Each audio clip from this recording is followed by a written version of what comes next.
Bienvenue sur le podcast Le Switch, c'est la pastille, vous êtes avec Stéphane. Je te propose de partager ensemble nos challenges, car il y a fort à parier que tu n'es pas si seul que tu le crois. Toi aussi, tu t'es demandé quelle était la recette du succès en entrepreneuriat ? Le parfait business plan, le parfait business model, le parfait outil ? Petit spoiler, il n'y a pas de recette toute faite. Il y a autant de formules que d'entrepreneurs. Par contre, une chose est certaine, tous ceux qui y arrivent ont un état d'esprit, une vision et une mission qu'ils portent et qu'ils incarnent. Tu trouveras dans les pastilles du Switch des réponses ou des pistes à tes interrogations et rien que pour cela, ça vaut le coup de s'arrêter un moment. Les épisodes parlent d'une problématique, d'un constat ou d'un partage sur l'entrepreneuriat ou la vie d'entrepreneur. Je te souhaite une bonne écoute et j'espère que tu apprécieras cette pastille. Paraître faible à un instant T n'est pas grave si à la fin tu atteins le but que tu t'es fixé. Se sentir faible à un moment donné ne définit ni ta valeur ni ton potentiel. L'essentiel réside dans ta détermination à atteindre tes objectifs et ta capacité à transformer les défis en opportunités. Chaque obstacle sur ton chemin devient une occasion d'apprendre et de grandir. Le sujet d'aujourd'hui touche à des aspects fondamentaux de notre parcours personnel et professionnel. Dans le monde entrepreneurial et au-delà, nous faisons tous face à des moments de doute et de vulnérabilité. Ces instants de faiblesse peuvent nous faire questionner notre valeur et nos capacités. Cependant, comprendre que ces moments ne définissent pas notre trajectoire finale est essentiel pour maintenir la motivation et la persévérance. Alors qu'entendons-nous par faiblesse ? La faiblesse peut se manifester de différentes manières dans la vie quotidienne et dans l'entrepreneuriat. Elle n'est pas nécessairement un signe de manque de compétences ou de valeur, mais plutôt une étape naturelle dans le parcours de croissance de chacun. Dans la vie, la faiblesse se réfère souvent à des moments où nous nous sentons vulnérables, démunis ou incapables de faire face à une situation donnée. Cela peut inclure des sentiments de doute, d'incertitude ou de peur. On a le doute de soi, par exemple, un étudiant qui doute de ses capacités à réussir un examen important peut ressentir une faiblesse psychologique. Cette faiblesse peut se manifester par un manque de confiance en soi et des pensées négatives, par exemple. On a aussi les émotions intenses. Vivre des moments de chagrin, de stress ou de dépression après une perte personnelle ou un échec peut également être une manifestation de la faiblesse. Ces émotions peuvent temporairement affecter notre capacité à fonctionner normalement. Dans le contexte de l'entrepreneuriat, la faiblesse se réfère à des périodes où les entrepreneurs rencontrent des défis majeurs qui mettent à l'épreuve leur résilience, leur détermination et leurs compétences. Elle peut inclure des moments de doute, des échecs commerciaux ou des obstacles imprévus. Des exemples de manifestations, ici on va prendre celui déjà de l'échec commercial. Un entrepreneur qui voit son projet échouer malgré des efforts considérables peut ressentir une faiblesse, un sentiment de faiblesse. Par exemple, le lancement de produits qui ne génèrent pas les ventes escomptées. Ça peut entraîner des sentiments de découragement et de doute. Ici, je vais prendre l'exemple de la première fois où j'ai fait un événement en ligne. Je me suis retrouvée à avoir des espoirs quant à la visibilité que cela pouvait donner aux offres que j'avais co-créées en m'associant. Cependant, lorsque nous avons commencé à vouloir commercialiser nos accompagnements, le site n'était pas prêt, le design était horrible car nous nous y étions pris à la dernière minute et malgré le grand nombre de participants à l'événement, personne n'a acheté nos accompagnements.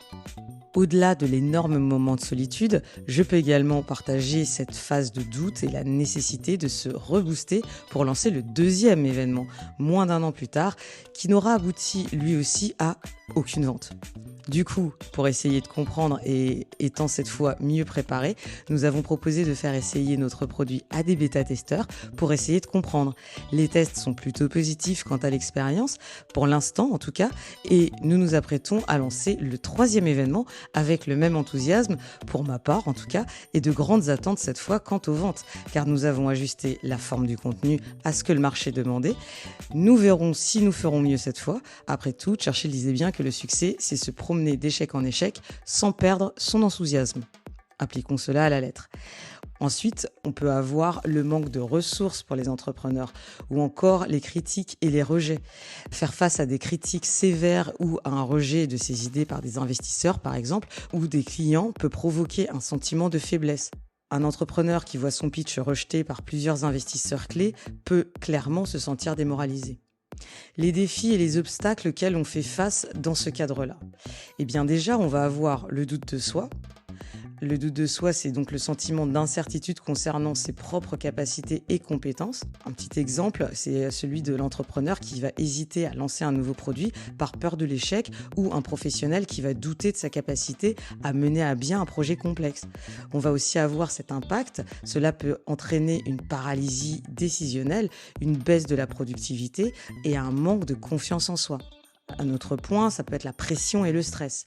La pression pour réussir et le stress associé peuvent affecter la santé mentale et physique. Par exemple, un entrepreneur qui travaille de longues heures sans repos pour atteindre des échéances serrées ou un manager qui doit jongler avec de multiples responsabilités sans soutien adéquat, là, on peut avoir du stress qui va entraîner un épuisement professionnel et des problèmes de santé et encore une diminution de l'efficacité au travail. Troisième point qu'on pourrait soulever, celui de l'isolement. Se sentir seul ou sans soutien dans son parcours professionnel ou entrepreneurial, eh bien, on a celui de chef d'entreprise qui n'a pas de réseau de soutien ou un freelance qui travaille seul depuis son domicile. Eh bien, l'isolement peut mener à une baisse de la motivation, un sentiment de solitude et un manque de perspective qui en découle. Alors, comment est-ce qu'on transforme la faiblesse en force ? D'abord, il faut reconnaître et accepter ses faiblesses. La première étape pour transformer une faiblesse en force, c'est de reconnaître et de l'accepter. Il est important de comprendre que tout le monde a des faiblesses et que les ignorer et les nier ne fait que les amplifier. Prenez le temps d'identifier vos faiblesses spécifiques et acceptez-les comme une partie normale de votre parcours. Deuxième point, analyser et apprendre. Une fois que vous avez identifié vos faiblesses, analysez les causes sous-jacentes et les situations dans lesquelles elles se manifestent. Utilisez ces informations pour apprendre et grandir. Par exemple, si vous avez du mal à parler en public, cherchez des opportunités pour vous exercer et améliorer cette compétence. Troisième point, mettre en place des stratégies d'amélioration. Développer des stratégies concrètes pour transformer vos faiblesses en force. Cela peut inclure la recherche de transformation ou de formation, la lecture de livres pertinents ou la demande de mentorat. Par exemple, si vous avez du mal avec la gestion du temps, adoptez des techniques de gestion du temps comme la méthode Pomodoro ou l'utilisation des listes de tâches. Quatrième point, capitalisez sur vos forces actuelles. Utilisez vos forces actuelles pour compenser vos faiblesses.